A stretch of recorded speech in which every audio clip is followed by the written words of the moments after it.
वो एक ऐसा मर्द था जिसकी शक्ल सूरत औरतों जैसी थी, नर्म आवाज, नाजुक जिस्म और दाढ़ी के बगैर। उसी जाहिरी भेस का फायदा उठाकर वो औरतों के हम्माम में मालिश करता था। यही उसकी रोजी भी थी और उसके दिल में छुपी ख्वाहिश की तस्कीन भी।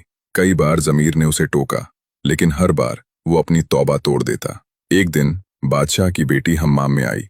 मालिश के बाद उसका कीमती हीरा कहीं खो गया। शहजादी के हुक्म पर सबकी तलाशी ली जाने लगी। नसूह बदनामी और शर्मिंदगी के डर से एक कोने में छिप गया। जब उसने देखा कि कनीजें उसे ढूंढ रही हैं, तो वो रोते हुए सच्चे दिल से अल्लाह से तौबा करने लगा। ए अल्लाह, मैं वादा करता हूँ, आज के बाद कभी ये गुनाह नहीं करूंगा, मेरी लाज रख ले। उसकी दुआ अभी पूरी भी नहीं हुई थी कि बाहर से आवाज आई, नसूह को छोड़ दो, हीरा मिल गया है।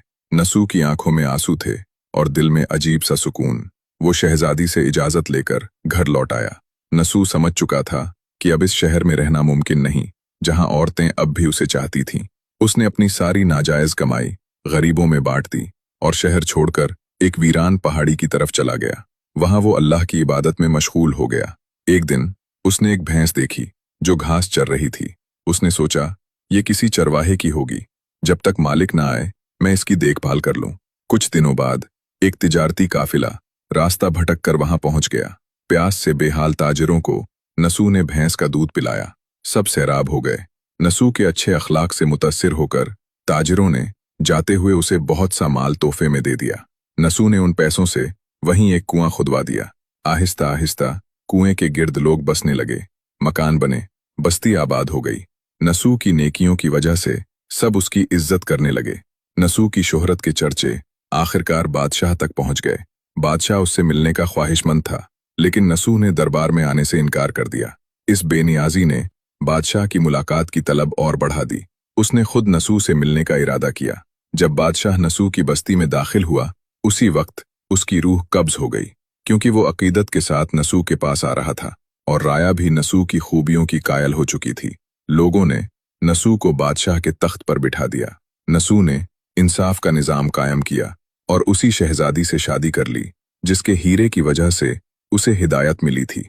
एक दिन एक आदमी दरबार में आया और अपनी गुमशुदा भैंस का जिक्र किया।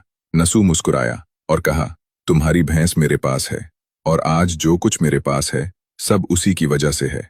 तब वो आदमी बोला, ए नसूह, जान लो, न मैं इंसान हूं न वो जानवर भैंस था। हम दो फरिश्ते थे जो तुम्हारा इम्तिहान लेने आए थे। ये सब कुछ तुम्हारी सच्ची तौबा का नतीजा है। ये कहकर वो दोनों फरिश्ते नजरों से गायब हो गए। इसी वजह से सच्चे दिल से की गई तौबा को तौबा ए नसूह कहा जाता है। अब जरा ठहरिए और अपने दिल से पूछिए, अगर अल्लाह एक सच्ची तौबा से जिंदगी बदल सकता है, तो आज आप किस बात का इंतजार कर रहे हैं? अगर ये बात दिल तक पहुंची है तो कमेंट में सिर्फ इतना लिखिए, सच्ची तौबा, और देखिए कितने दिल आज भी वापसी का रास्ता ढूंढ रहे हैं।